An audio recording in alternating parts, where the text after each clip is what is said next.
We don't lose serious conversations because we're wrong. We lose them because we react, because we rush, because we speak before we think. And that's the worst mistake people make in serious conversations. They want to win instead of understand. They defend, interrupt, blame, and try to prove a point, but forget to protect the relationship. Today, I'm not here to teach you how to argue better. I'm here to teach you how to stay calm, how to stay clear, and how to communicate without losing your respect. Because the goal of a serious conversation is not to crush the other person, it's to connect, clarify, and communicate with control. Let's get into it. When a conversation becomes serious, most people think the problem is the disagreement itself. They believe the tension comes from the difference in opinions.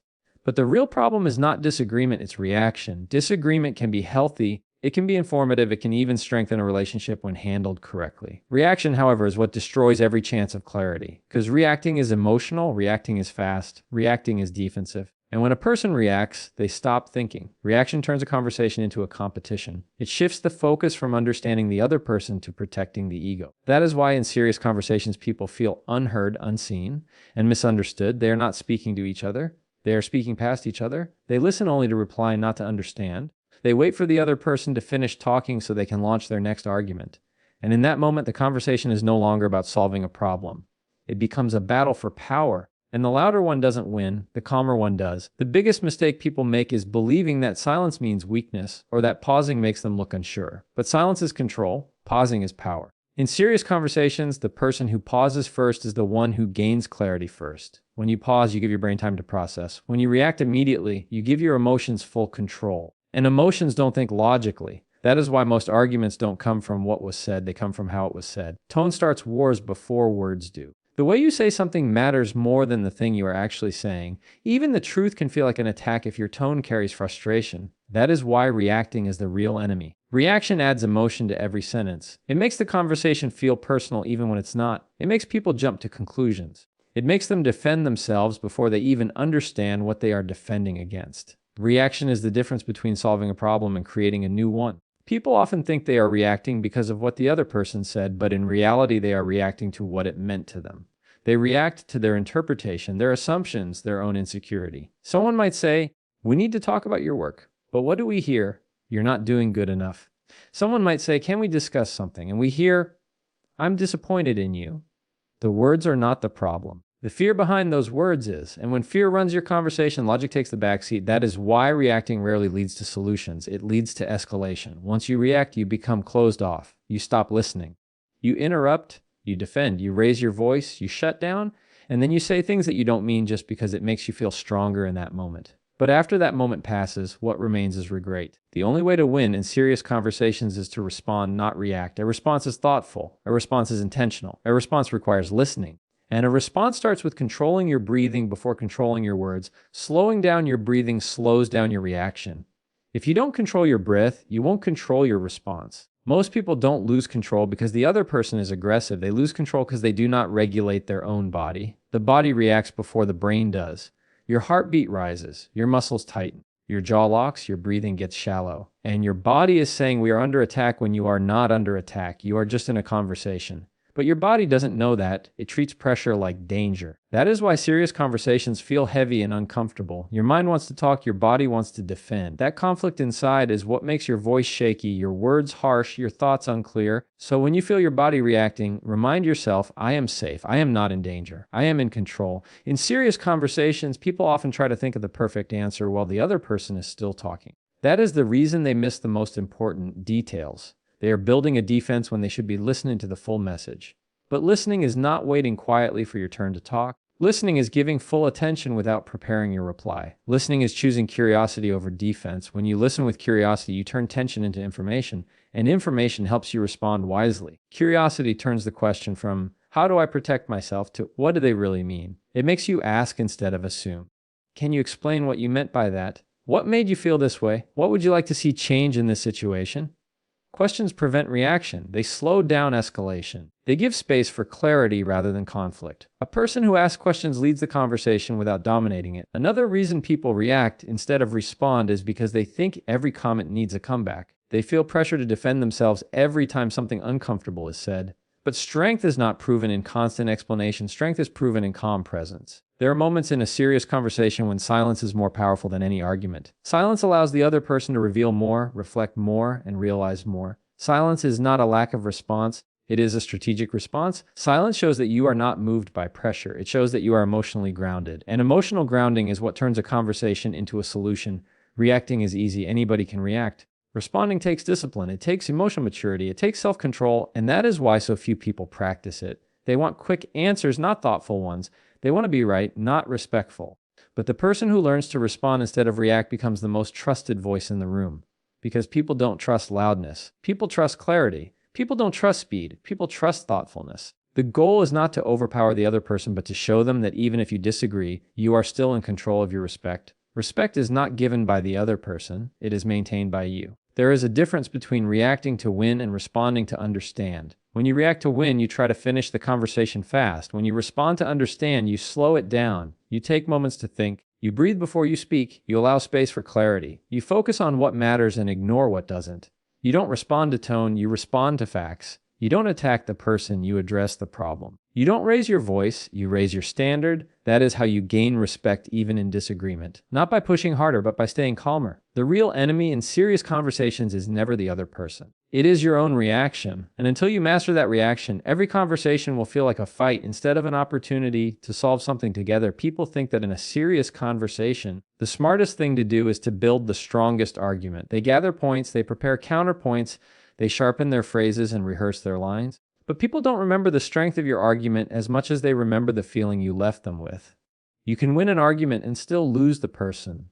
You can prove your point but damage the relationship. That's because most people are focused on winning through logic while forgetting that people are moved through emotion. Winning the heart is smarter than winning the argument because when a person feels seen, understood, and respected, they naturally become more open to your opinion. You don't need to push your logic, you just need to lower their defenses. And defenses lower when emotions feel safe. In serious conversations, people forget to speak to the other person's heart. They speak to their mistakes, their flaws, their weakness. But when you point at mistakes, people protect themselves. When you highlight the problem, they highlight your problem. And before you know it, the conversation turns into a wall of defense instead of a door to understanding. The person who knows how to speak to the heart can take a difficult situation and make it a space for connection rather than conflict. That's not manipulation. That's maturity. It's the understanding that human beings are not robots who respond to perfect sentences. They are emotional beings who respond to how those sentences make them feel. You cannot change what they think unless you respect what they feel first. There's a reason people listen more carefully to someone who speaks gently. A soft tone does not make you weak. It makes you wise. When you speak softly, you give the other person permission to listen instead of defend. You show that your goal is not to attack, but to understand. Your tone tells them whether they should prepare for battle or prepare for honesty. The heart responds to safety. It responds to presence. It responds to genuine care. You will notice in serious conversations that when someone feels attacked, their body physically shifts. They cross their arms, they lean back, they avoid eye contact, their voice changes. But when they feel safe, they listen, they open up, they explain deeper than the words on the surface. That is how you reach the heart, by making the other person feel safe to express rather than forced to defend. Winning the heart does not mean agreeing with everything. It does not mean pleasing the other person. It means speaking with clarity without hostility. It means expressing truth with groundedness. It means staying firm but not cold. Your goal is to guide the conversation, not to dominate it. When you focus only on the argument, you treat the person like a problem that needs solving. But when you focus on the heart, you treat them like a human with emotions, fears, history, and perspective. That shift is powerful. When people feel heard, they naturally lower resistance. They start listening differently. Their tone softens. They explain more clearly. They start wanting to solve the problem with you instead of thinking they need to defend themselves from you. That is how serious conversations shift from pressure to partnership. There's a phrase that changes conversations. I understand where you're coming from. Most people never hear this in an argument. They hear criticism, blame, mood, disappointment, but they don't hear understanding. When you say this phrase genuinely, not just to move the conversation forward, but to acknowledge their perspective, something inside them loosens. The walls drop. They feel seen. And when a person feels seen, they start seeing you more clearly too. They start trusting that your intention is not to overpower them, but to work with them. You don't need perfect arguments when there is trust. Trust makes conversations productive even when disagreements exist. Winning the heart is also about timing. Not every serious conversation must happen the moment the problem appears. Some arguments are born simply because the right conversation happened at the wrong time. Emotions were fresh. Mine wasn't calm. Perspective wasn't ready to listen. There is wisdom in knowing when to speak and when to pause. The heart needs space to process before it can receive. If someone is angry, frustrated, tired, anxious, or overwhelmed, no matter how good your argument is, they won't hear it clearly. It will feel like pressure to them rather than help. So sometimes the best way to win the heart is to say, let's talk about this when we're both calm enough to think. That isn't avoidance, it's strategy, it's emotional intelligence. It's the understanding that hearts open when pressure lowers. A person who truly understands emotional intelligence uses empathy not as weakness but as connection. They understand that empathy does not remove strength. It gives strength direction. It turns sharp words into gentle clarity. It turns disagreement into curiosity. It avoids labels like you always and you never and replaces them with what I'm noticing is, or what I felt in that moment was, these subtle shifts in language open doors. They show humility. They keep respect intact. Because the moment you start labeling the person, you lose the heart. And without the heart, all your logic loses impact. Sometimes the smartest thing to say is, help me understand. 3 simple words that can change the entire tone of a conversation. It does not attack. It does not defend. It invites. It communicates that you are not here to win. You are here to understand. And understanding is what builds bridges. Winning an argument builds walls. When you try to win the argument, you think fast and speak faster. But when you try to win the heart, you slow the conversation down. You ask questions that matter. You listen before replying, you observe tone, body language, and pauses. You become a calm guide in a stressful moment. And people remember calm guides. They remember the person who didn't rush, didn't react, didn't explode. They remember the person who made them feel emotionally safe even when times were hard. The truth is, no one remembers every word you said. But they will remember if their heart felt attacked or understood. They will remember how you made them feel. They will remember if they walked away with more clarity or more confusion. They will remember if they trusted you more after the conversation or trusted you less. Winning the heart is not an emotional trick. It's a leadership skill. It's the ability to guide communication with respect rather than ego. It's the wisdom to know that people don't think clearly when they feel threatened. They think clearly when they feel safe. And safety starts with tone, pauses, presence, and the willingness to understand before trying to be understood. You don't have to agree with everything to respect someone. You don't have to surrender your truth to protect your peace. You just have to remember that winning the argument means one person feels smart. Winning the heart means both people feel heard. And feeling heard creates real change. It creates growth. It creates stronger relationships. It creates solutions that last because they come from understanding, not pressure. So whenever you enter a serious conversation, ask yourself a question. Do I want to win this moment, or do I want to win this person's respect? Because only one of those leads to real progress. Most people enter serious conversations already feeling judged. They walk in with a shield before a word is even spoken. And because they feel judged, their natural instinct is to defend themselves. They try to explain, they try to justify, they try to prove how they're not wrong. But defending yourself is a trap. The more you defend, the more you look guilty. The more you explain, the more you sound unsure. And the more you try to win, the more you lose control of the conversation. That's why defending yourself is not strength, it's a reaction. And reaction gives power to the other person. The real power lies in defining yourself. When you define yourself, you are clear, you are calm, you are grounded. You speak your truth, not to argue, but to clarify who you are and what you stand for. Defining yourself is not about convincing the other person to agree with you. It's about expressing your values with clarity instead of reacting with emotion. It's the difference between saying, "That's not what happened," and saying, "Let me explain what I meant." It's the difference between saying, "You're misunderstanding me," and saying, "Here's how I see it." One is defensive, the other is defining. Defensive language creates pressure. Defining language creates space, and space is what prevents escalation. When you respond with definitions instead of defenses, you don't fuel the argument, you guide it. In serious conversations, reactions usually come from fear. Fear of being misunderstood, fear of being judged, fear of being disrespected. But the person who defines themselves is not controlled by fear. They are grounded in their identity. They know that their worth does not depend on the other person's approval. That kind of calm is powerful. It changes the temperature of the whole conversation. People expect arguments. They don't expect clarity. They expect resistance. They don't expect openness. And when you respond with clarity instead of attack, the other person stops fighting and starts listening. To define yourself, you must first understand yourself. You can't express clearly what you haven't thought through deeply.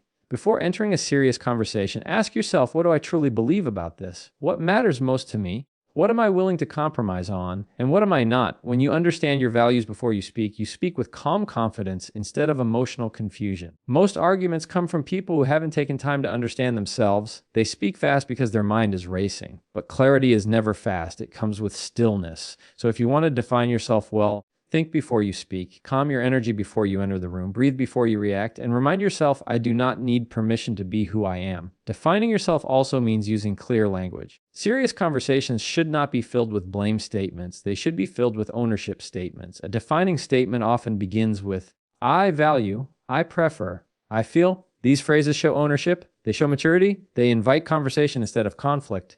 The moment you say you always or you never, you have already pushed the other person into defense mode.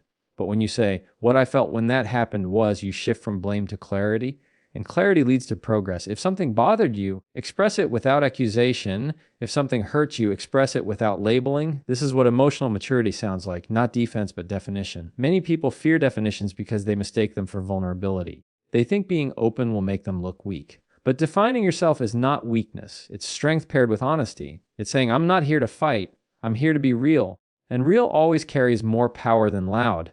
When you define yourself, you don't need volume. You don't need to shout. You don't need to prove. You simply state your truth and let your presence do the rest. You'll notice that people go quiet when someone speaks with true clarity. Not because they are defeated, but because clarity is disarming. It takes away the fuel of conflict. It makes them reflect. They start thinking instead of attacking. That is what defining does. It changes defense into dialogue. Another important part of defining yourself is knowing what you will no longer entertain. Not every question deserves your energy. Not every accusation needs a response. When someone tries to drag you into chaos, defining yourself means calmly saying, I choose not to discuss it in this tone. It means saying, I respect myself too much to argue like this. You don't need drama to prove your dignity. You just need boundaries. And boundaries don't require aggression. They require clarity. It is not your job to convince someone who refuses to understand you. It is only your job to be clear about your truth and walk away with your peace intact. Defining yourself also involves emotional control. When you define, your values lead the way.